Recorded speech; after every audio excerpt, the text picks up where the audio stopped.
मेरी सेवा मेरे परमेश्वर की इच्छा को पूरी करने से है, इसलिए मैं सेवा कर रहा हूं और मैं जानता हूं मेरे परमेश्वर के पास क्या है और उससे मुझे क्या मिल सकता है।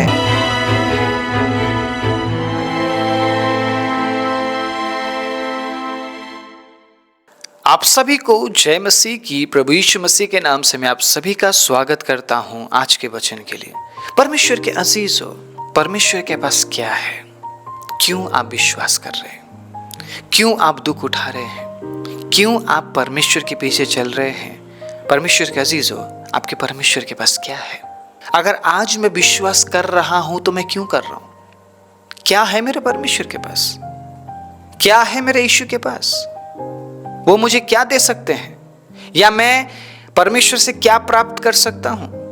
या कहीं मैं अपनी चीजें प्राप्त करने के लिए परमेश्वर के पीछे तो नहीं चल रहा हूं? परमेश्वर के अजीजों, अगर आज आपको इस सवाल का जवाब मिल जाता है ना, तो आप उस बात को परमेश्वर से प्राप्त कर सकते हैं जो परमेश्वर आपको देना चाहते हैं, ना कि जो आप परमेश्वर से प्राप्त करना चाहते हैं। इस संसार में बहुत से ऐसे लोग हैं जो परमेश्वर के पीछे चल तो रहे हैं, लेकिन वो अपनी चीजों को पाने के लिए परमेश्वर के पीछे चल रहे हैं, ना कि उन चीजों को जो परमेश्वर देना चाहते हैं। आप समझ रहे मेरी बात? आज अगर आप परमेश्वर के पीछे चल रहे हैं तो क्यों चल रहे हैं? इन दिनों में मैं देख रहा हूं लोगों के अंदर सेवा करने का बहुत बड़ा क्रेज है। हर कोई सेवा करना चाहता है। सेवा करना अच्छी बात है, लेकिन जिस सेवा को इन दिनों में लोग करना चाहते हैं, वो सेवा उन्हें परमेश्वर के करीब लेकर नहीं जाने वाली है। सुनिए इस बात को।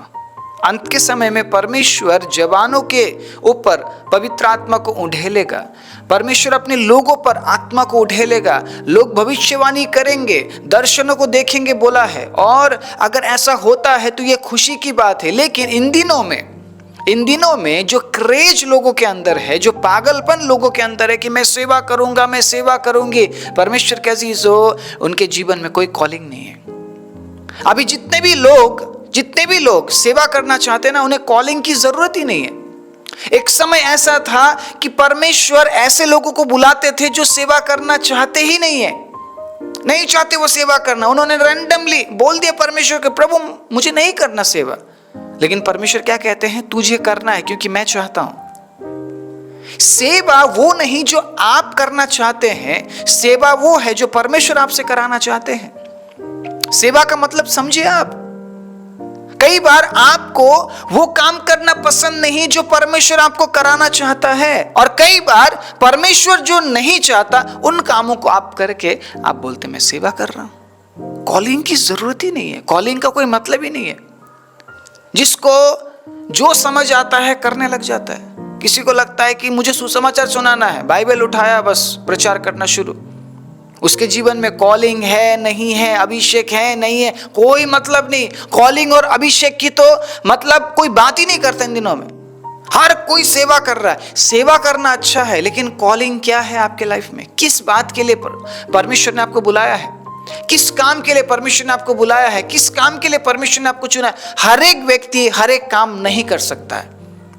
आमीन। हर एक व्यक्ति हर एक काम नहीं कर सकता है। हर एक अलग अलग व्यक्ति के जीवन में परमेश्वर ने अलग अलग कामों को दिया है, और उनके लिए परमेश्वर अलग अलग उद्देश्य को बनाते हैं। जो आप कर सकते हैं वो मैं नहीं कर सकता, और जो मैं कर सकता हूं वो आप नहीं कर सकते। योना ने सीधे तरीके से बोल दिया था परमेश्वर को, प्रभु मैं नीनवे नहीं जाऊंगा। और उसने अपने कहे अनुसार तर्शीश के जहाज में बैठ गया और वो तर्शीश को चला गया। परमेश्वर ने कहा नीनवे जा, योना ने कहा नहीं जाऊंगा। परमेश्वर ने कहा ठीक है तू तर्शीश ही जा, लेकिन तू कहां तक भागेगा मैं भी देखता हूं। परमेश्वर के अजीजों, समंदर में तूफान आना, मछली को तैयार रखना, परमेश्वर के अजीजों, ये सब अचानक नहीं हुआ। परमेश्वर पहले से जानते थे योना नहीं जाएगा नीनवे।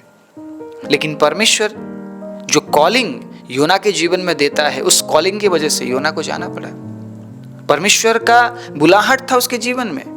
और आप देखिएगा, जो योना चाहता था वो योना ने किया, या जो परमेश्वर चाहता था वो योना ने किया। योना ने अपनी इच्छा पूरी की या योना ने परमेश्वर की इच्छा पूरी की? क्या वो तर्शीश पहुंच गया? परमेश्वर के अजीजों, क्या वो परमेश्वर से भाग सका? वो तो भागना चाहता था परमेश्वर से, वो परमेश्वर के कामों से भागना चाहता था, वो परमेश्वर से दूर जाना चाहता था, लेकिन क्या वो जा पाया? नहीं जा पाया। यही है कॉलिंग का मतलब। अगर आपके जीवन में कॉलिंग नहीं है, आप सेवा नहीं कर सकते हैं।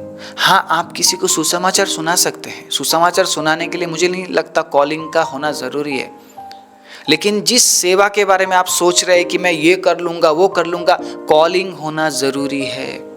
अगर आपके जीवन में बुलाहट नहीं है, आप हाथ पैर मारेंगे, आप थक जाएंगे, आप छोड़ देंगे। परमेश्वर के अजीजों, मैं जिस काम को कर रहा हूँ, मैं इसको नहीं करना चाहता था। मैं आज एक बार फिर से आप सभी के बीच में इस बात का मैं खुलासा करना चाहता हूँ, मैं इस काम को नहीं करना चाहता था। मैंने कई बार परमेश्वर से बोला, प्रभु मैं प्रचार नहीं करना चाहता हूँ, प्रभु मुझे गीत गाना पसंद है, प्रभु मुझे इंस्ट्रूमेंट्स बजाना पसंद है, मुझे आराधना करना पसंद है, प्रभु मैं नहीं करना चाहता प्रचार, मैं नहीं करना चाहता। परमेश्वर ने कहा तुझे प्रचार ही करना है। आपको पता है परमेश्वर के अजीजों, यूट्यूब में मेरा चैनल था, मैं गिटार सिखाता था उस चैनल में। मैंने उस चैनल में बहुत मेहनत किया था, आपको पता है, बहुत मेहनत किया था मैंने उस चैनल में। और वो चैनल ग्रो हो रहा था, बढ़ रहा था, ठीक है, धीरे धीरे बढ़ रहा था। और उस चैनल के जरिए बहुत से लोग मेरे साथ जुड़ने भी लगे थे, बहुत से लोगों को मैं सिखाने भी लगा था, ठीक है, ऑनलाइन क्लासेस भी मैं देने लगा था। एक दिन मैं तैयारी कर रहा था वीडियो को बनाने के लिए। वीडियो बनाने से पहले मैं हमेशा प्रार्थना करता हूँ, मैं आज भी करता हूँ और मैं पहले भी करता था। मैंने वीडियो बनाने से पहले प्रार्थना किया कि प्रभु मेरी सहायता कीजिए, मैं जो भी सिखाऊं प्रभु मैं अच्छे से सिखाऊं, लोग उस काम को कर सके, उस बात को समझ सके, सीखते हुए प्रभु वो आगे बढ़ सके करके मैं जेन्युइनली प्रार्थना कर रहा था। परमेश्वर ने पता क्या बोला मुझसे? देखिए, ये आवाज़ एक बहुत बड़ा गूंजने वाला आवाज़ नहीं होता है, प्यारा सा एक आवाज़ होता है, एक एहसास होता है जिसको आपको समझना पड़ता है। हालेलुया। एक प्यारा सा और मधुर सा एहसास और एक साउंड प्रभु देता है, जिसको सुनने के बाद परमेश्वर के अजीजों, कई बार हम जिस काम को नहीं चाहते ना, उस काम को भी करते हैं। हालेलुया, उस काम को भी करते हैं। मैं प्रार्थना खत्म करने वाला तो उससे पहले परमेश्वर ने कहा इस चैनल को बंद कर दे, इस चैनल को बंद कर दे, और जो तू मसीही गीतों को सिखाता है वो भी बंद कर दे। इसी चैनल में पुराने वीडियोस में आप जाइए, मैंने बहुत सारे गीतों को सिखाया है और मैंने बताया है किस तरीके से उन गीतों को बजाना है, क्योंकि मुझे आराधना करना, गीतों को गाना बहुत अच्छा लगता है। और एक्चुअली मेरा प्रार्थना एक अलग प्रकार का प्रार्थना था परमेश्वर के सामने, मैं कुछ अलग करना चाहता था। हालांकि जो मैं कर रहा हूँ वो ही परमेश्वर की इच्छा है आज के इस दिन में, लेकिन मैं कुछ और करना चाहता था। मैंने परमेश्वर से कहा प्रभु मैंने इतना मेहनत किया, करीबन 3 साल प्रभु मैंने उस चैनल में दिया, मैंने दिन रात प्रभु मैंने मेहनत किया, मैंने वीडियोस बनाए प्रभु, मैंने एडिटिंग किया। परमेश्वर ने कहा बंद कर दे और प्रचार शुरू कर। प्रचार करने के बारे में परमेश्वर के अजीजों मैंने किसी भी एंगल में सोचा ही नहीं था, और फेस दिखाकर प्रचार करने के बारे में तो कभी नहीं मैंने सोचा ही नहीं था। परमेश्वर के अजीजों, मैंने परमेश्वर से कहा ठीक है प्रभु, मैं बंद कर दूंगा। मैं उठता हूँ, मैं अपने वाइफ के पास जाता हूँ, मैंने अपने वाइफ के साथ इस बात को साझा किया कि परमेश्वर ने अगुवाई किया है, दोनों चैनल को बंद कर दो, प्रचार करना शुरू करो। उसी रात को मैंने दोनों चैनल बंद कर दिया। उसके बाद मैंने कभी किसी भी चैनल के लिए गीतों के जरिए मैंने वीडियोस को नहीं बनाया, आप चेक कर सकते हैं। और पिछले 2 साल से मैं प्रचार कर रहा हूँ, बेशक व्यूज़ कम है, मैं व्यूज़ के लिए प्रचार नहीं करता। आप में से जितने भी लोग सुन रहे हैं ना, अगर एक भी व्यक्ति जेन्युइनली इस वचन को पकड़ लेता है ना, कामयाबी वहीं पे है। मैं कामयाब हूँ। किसी एक व्यक्ति तक अगर मैं सच्चाई को पहुंचा पा रहा हूँ, परमेश्वर की अगुवाई में, परमेश्वर के कॉलिंग में, मैं कामयाब हूँ। मुझे भीड़ की जरूरत नहीं है। आपको पता है एक आत्मा का कीमत कितना बड़ा है? क्या लगता है आपको? आप किसी को गाड़ी के साथ तोल सकते हैं, किसी को घर के साथ तोल सकते हैं, जमीन के साथ तोल सकते हैं। इन दिनों में चीज़ों को लेकर लोगों का अहमियत जीरो बनाया गया है, जीरो बनाया गया है। कलीसिया के अंदर लोगों का अहमियत जीरो है। अगर उनका टाइट बहुत कम है, उनका अहमियत कुछ है ही नहीं। उन्हें कहते नीचे बैठ भाई, तेरा टाइट बहुत कम है, और जिसका टाइट ज्यादा है वो आगे आओ और कुर्सी में बैठो। इस तरीके से लोगों को ट्रीट किया जाता है। आपका अहमियत कुछ भी नहीं, बिना पैसे का। इस समय में, इस युग में परमेश्वर के अजीज हो, एक व्यक्ति भी काफी है, एक व्यक्ति भी काफी है मेरे लिए। क्योंकि अगर उस कॉलिंग में मैं चल रहा हूं, उस बुलाहट में मैं चल रहा हूं जिसलिए परमेश्वर ने मुझे चुना और बुलाया है, परमेश्वर के अजीजों, उस बात के लिए अगर एक व्यक्ति भी मुझे सुन रहा है या सुन रही है, कोई भी हो, मेरे लिए काफी है। मैं कामयाब हूं। मैं बहुत से भीड़ तक ही पहुंचना करके नहीं सोचूंगा, मैं नहीं सोचूंगा। और कभी भी परमेश्वर के अजीजों, हम लोगों को इस तरीके से ट्रीट नहीं कर सकते, कभी भी ट्रीट नहीं कर सकते। उनके योग्यता के अनुसार हम उन्हें ट्रीट नहीं कर सकते हैं। अगर आप परमेश्वर के प्रेम से भरे हुए हैं तो आपको समझना पड़ेगा हर एक व्यक्ति परमेश्वर के सामने एक समान है। सभी को अलग अलग योग्यताएं बांट दी गई है। सभी के जीवन में परमेश्वर का अलग अलग योजना है। उस योजना तहत परमेश्वर उन्हें इस्तेमाल कर रहे हैं और हम उस बात को समझते हैं और इसीलिए हम सभी को प्यार करते हैं, हम सभी को आदर देते हैं और हमें देना चाहिए। आज मैं ये सारी बातें मैं क्यों बता रहा हूं? क्योंकि इन दिनों में एक अलग प्रकार का सेवा चल रहा है, without calling, without any vision. बस लोग सोचते हैं मुझे बाइबल उठाना है और मुझे प्रचार करना है। इस वचन को प्रचार करना आसान नहीं है। जितना कठिन परमेश्वर के अजीज इसको मानना है, उतना ही कठिन इसको प्रचार करना भी है। एक भी बात इधर से उधर हो जाता है, हमें भरना पड़ेगा परमेश्वर के अजीज हो, हमें उसका हिसाब देना पड़ेगा। परमेश्वर छोड़ेगा नहीं। अगर आज मैं आपको इस वचन के जरिए मैं आपको भरमा रहा हूं या मैं आपको गलत शिक्षा में लेकर जा रहा हूं, मुझे उसका कीमत चुकाना पड़ेगा। बेशक आप बच जाएंगे लेकिन मुझे कीमत चुकाना पड़ेगा। इतनी बड़ी रिस्पॉन्सिबिलिटी है। बस किताब उठाकर प्रचार करना नहीं है, बोलना नहीं है, प्रचार करना या सेवा करना। सेवा करने का मतलब परमेश्वर का जो समर्पण का जीवन है। परमेश्वर ने एक आवाज दिया और मैंने कहा प्रभु ठीक है, अगर आप चाहते हैं मैं बंद कर दूंगा प्रभु, मैं नहीं चलाऊंगा और मैं प्रचार करना शुरू करूंगा। मैंने प्रचार करना शुरू भी कर दिया। परमेश्वर के अजीजों, 2 साल बीत चुके हैं मैं परमेश्वर के वचन को प्रचार कर रहा हूं और मैंने देखा है पिछले 2 साल में प्रभु ने किस तरीके से इस चैनल को बढ़ाया है। प्रभु आनंदित है प्रचार करने की वजह से और मैं खुश हूं परमेश्वर की इच्छा को पूरा करके।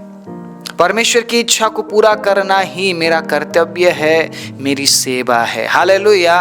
लोग चाहे मुझे पसंद करे या ना करे, मुझे परमेश्वर की इच्छा को पूरा करना है और यही मेरी सेवा है। मेरी सेवा परमेश्वर की इच्छा को पूरा करने से है, ना कि संसार की इच्छा को पूरा करने से।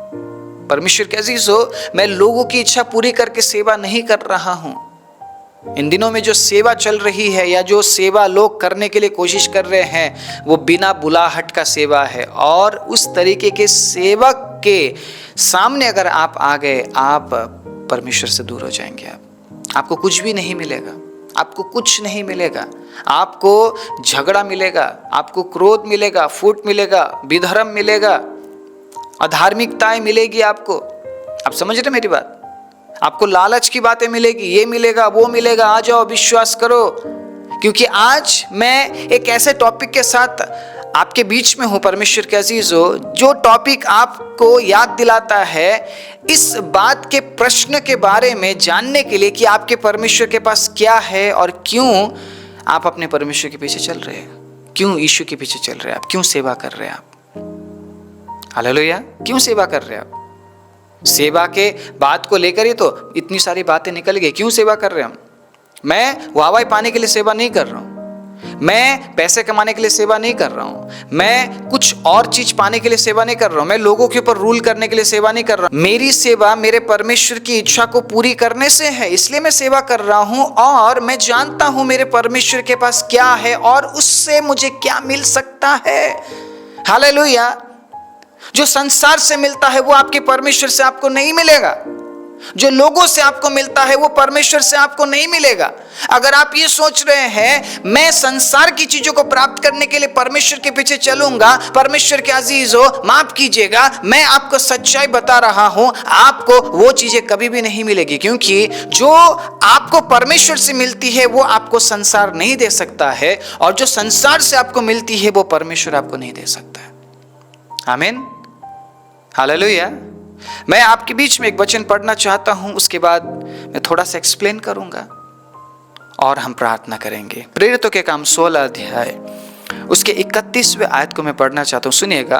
उन्होंने कहा, प्रभु यीशु मसीह पर विश्वास कर। यहां पर एक बात आई है, एक शब्द आया है विश्वास, तो तू और तेरा घराना उद्धार पाएगा। आप विश्वास क्यों करते हैं, या क्यों आपको विश्वास करना चाहिए, या लोग क्यों विश्वास कर रहे हैं, क्या चाहते हैं वो? आपके परमेश्वर के पास आपके लिए क्या है? क्या है आपके लिए? क्या है आपके लिए आपके परमेश्वर के पास? क्या गाड़ी के लिए आप विश्वास कर रहे हैं? क्या आप ये सोच रहे हैं कि मेरे परमेश्वर के पास मेरे लिए गाड़ी है? क्या घर के लिए आप विश्वास कर रहे हैं? आप ये सोच रहे हैं मेरे परमेश्वर के पास मेरे लिए घर है? क्या पैसों के लिए आप विश्वास कर रहे हैं और आप ये सोच रहे हैं कि मेरे परमेश्वर के पास मेरे लिए बहुत सारा पैसा है? क्या चाहते हैं आप परमेश्वर से? क्या चाहते हैं आप? आप जो चाहते हैं परमेश्वर से वो आपको संसार से नहीं मिलेगी, और जो आप संसार से प्राप्त करते हैं वो आपको आपके परमेश्वर से नहीं मिलती है। आप समझ रहे हैं इस बात को? आपको परमेश्वर उद्धार देना चाहता है जो संसार आपको नहीं दे सकती है। आपको परमेश्वर जीवन देना चाहते हैं जो संसार आपको नहीं दे सकती है। परमेश्वर के अजीजों, आपको परमेश्वर आनंद देना चाहता है जो संसार आपको नहीं दे सकती है। आपको परमेश्वर स्वतंत्रता देना चाहता है जो संसार आपको नहीं दे सकती है। परमेश्वर के अजीजों, उसी संसार से निकलकर आप आए हैं और आप समझ पाए हैं कि मैं एक ऐसे परमेश्वर पर विश्वास करता हूं जिसके पास मेरे लिए बहुत कुछ है, लेकिन अगर मैं नहीं जान पाया कि उसके पास मेरे लिए क्या है, तो जो विश्वास का जीवन में जी रहा हूं वो कुछ समय के लिए होगा। मैं फिर से वापस चला जाऊंगा संसार में जहां से मुझे मिलती है। हमें पता है संसार से हमें क्या मिलता है, इसीलिए हम ज्यादा संसार के साथ जुड़े रहते हैं। आपको पता है, हम ये समझ ही नहीं पाए हैं कि मेरा प्रभु मुझे क्या दे सकता है। हम इस बात को समझ ही नहीं पाए हैं कि मेरे परमेश्वर से मुझे क्या मिलता है। मैं तो गलत चीज की आस में लगा बैठा था कि प्रभु मुझे देंगे, प्रभु मुझे देंगे। मुझे 20-30 साल बाद पता चला, अरे प्रभु तो वो मुझे देना ही नहीं चाहते जिस बात के लिए मैं परमेश्वर के पीछे चल रहा था। क्या ऐसा है क्या? आप समझ रहे मैं क्या बोल रहा हूं? जिस चीज के लिए मैं चल रहा हूं, मैं प्रार्थना कर रहा हूं, अरे मुझे 20-30 साल बाद जाके पता चला वो तो परमेश्वर देना ही नहीं चाहते। परमेश्वर के पास तो वो बातें मेरे लिए है ही नहीं। वेस्ट हो गया ना टाइम। तो फिर मैं क्यों चल रहा हूं, क्यों विश्वास कर रहा हूं? ये प्रश्न, ये सवाल आपके मन में नहीं आता कभी कि मेरे प्रभु के पास क्या है मेरे लिए? आपके पास इस बात का जवाब है, संसार के पास आपके लिए क्या है, और आप बहुत स्पष्ट है कि अगर मैं संसार में जाता हूं तो मुझे ये मिलेगा, ये मिलेगा, ये मिलेगा, ये मिलेगा, वो मिलेगा, वो मिलेगी। You are all set. And आपके अंदर एक बहुत बड़ा कॉन्फिडेंस है कि संसार से मुझे ये मिलेगा। क्या आपके अंदर उतना ही कॉन्फिडेंस है जिस परमेश्वर पर आप सालों से विश्वास कर रहे हैं, उससे आपको क्या मिलता है? आपको क्यों भविष्यवक्ता की जरूरत है? क्यों आप भविष्यवाणियों के लिए आप इंतजार करते रहते थे कोई आए और मुझे बताए कि मेरा प्रभु क्या चाहता है? क्या अभी तक आप मालूम नहीं कर पाते हैं कि आपका परमेश्वर क्या चाहता है? क्या अभी तक आप मालूम नहीं कर पाए हैं कि आपके परमेश्वर के पास आपके लिए क्या है? क्यों लोग बताना है आपको कि प्रभु आपको शांति देना चाहता है, प्रभु आपको छुटकारा देना चाहता है? क्या आप नहीं जान पाए हैं अभी तक आपके परमेश्वर के पास आपके लिए क्या है? संसार में आपके लिए क्या है, इस बात को तो आप बखूबी जानते हैं। मैं सही बोल रहा हूं? लेकिन आपके परमेश्वर के पास आपके लिए क्या है, इस बात को क्यों नहीं जान पाए आप? क्यों नहीं जान पाए? परमेश्वर के अजीज हो, आज मैं उद्धार के बारे में ज़्यादा बात करूंगा, क्योंकि जिस उद्धार के लिए यीशु मसीह ने कीमत चुकाया है ना, उस उद्धार के लिए संसार आपके लिए कुछ भी नहीं कर सकता। लोग आपके लिए कुछ नहीं कर सकते हैं। बड़ी बड़ी बातें बोलने वाले लोग आपको मिलेंगे, आपके लिए मैं ये कर दूंगा, वो कर दूंगा, आप ऐसे हैं वैसे हैं। सही समय पर वो आपके हाथ को छोड़कर भाग जाते हैं। जरूरत के समय में वो लोग आपको आसपास दिखेंगे ही नहीं, जिन्होंने बहुत बड़ी बड़ी वायदे की है आपके लिए। परमेश्वर के अजीज हो, आपके परमेश्वर के पास आपके लिए बेहतर चीजें हैं, आपके लिए बेहतर भविष्य है, आपके लिए बेहतर उद्देश्य है, आपके लिए बेहतर आशीष है। परमेश्वर के अजीजों, मैंने पिछले प्रचारों में आपके साथ साझा किया था, संसार से जो आपको मिलती है या प्रभु में आने से पहले जो आपने संसार से प्राप्त किया, वो आशीष नहीं है। प्रभु में विश्वास करने के बाद जब आप एक अच्छे विश्वास के जीवन को जीते हैं, एक दृढ़ निर्णय के साथ जब विश्वासी जीवन में आप आगे बढ़ते हैं, कष्टों को सहते हैं, दुखों को सहते हैं, और उसके बाद जो कुछ आप प्राप्त करते हैं वो परमेश्वर की आशीष है आपके लिए। जिस प्रकार मैंने अब्राहम के उदाहरण के साथ बताया था, सालों अब्राहम परमेश्वर के साथ चलता है, उसके बाद जब उसे इसहाक मिलता है, वो कहता है ये इसहाक परमेश्वर की ओर से मेरे लिए आशीष है। हालेलुया। और उसी आशीष के लिए अब्राहम सालों साल परमेश्वर के पीछे चलता रहा और मरते दम तक प्रभु में वो बना रहा। आज अगर आप विश्वास कर रहे हैं तो क्यों कर रहे हैं? आज अगर आप सेवा कर रहे हैं तो क्यों कर रहे हैं? अगर आज आप परमेश्वर के पीछे चल रहे हैं तो क्यों चल रहे हैं? दुख उठा रहे हैं तो क्यों उठा रहे हैं? परमेश्वर के अजीजों, क्या है आपके परमेश्वर के पास आपके लिए? अगर इस प्रश्न का जवाब आपके पास नहीं होगा, मैं ये कहना चाहता हूँ परमेश्वर के अजीजों, आप उद्धार के जीवन में आगे नहीं बढ़ पाएंगे। और अगर आप उद्धार के जीवन में आगे नहीं बढ़ पाए, आप कैसे अपने आप को तैयार करेंगे? दूसरा कोई जीवन नहीं है अपने आप को तैयार करने के लिए। परमेश्वर के अजीजों, एक ही जीवन है और इसी जीवन में हमें अपने आप को तैयार करना पड़ेगा। संसार से क्या मिलता है, इस बात के बारे में जानकारी रखने से कोई फायदा नहीं है। मेरे प्रभु के पास क्या है, इस बात के बारे में मुझे जानना है। और अगर आप बेहद अच्छे तरीके से जानना चाहते हैं तो इस पुस्तक को उठाइए, या फिर जिन प्रचारों को मैं लेकर आता हूँ उन प्रचारों को सुनिए। आप बहुत अच्छे से समझ पाएंगे आपके लिए आपके परमेश्वर के पास क्या है। अगले भाग में परमेश्वर के अजीजों में और भी गहराई से आपको समझाऊंगा और बताऊंगा आपके परमेश्वर के पास आपके लिए क्या है। इसीलिए अगले भाग को, अगले प्रचार को सुनना और देखना मत भूलिएगा। आइए अपनी आंखों को बंद करें। राजाओं के राजा, प्रभुओं के प्रभु, सर्वशक्तिमान जीवित दयालु परमेश्वर, सुंदर टॉपिक के लिए, सुंदर वचन के लिए प्रभु हम आपको धन्यवाद देते हैं। और साथ ही साथ एक नए दिन में जब आपके बच्चे इस वचन को सुन रहे हैं, उनके माइंड को आप फ्रेश कर दीजिए, उन्हें नए आशीषों से आप भर दीजिए पिता। और प्रभु, जो आपके पास उनके लिए है, उन बातों को प्राप्त करने के लिए, जानने के लिए आप सहायता और मदद कीजिए। सारी महिमा, आदर, इज्जत जलाल आपको देते हुए प्रार्थना प्रभु यीशु मसीह के नाम से मांगते हैं, आमीन।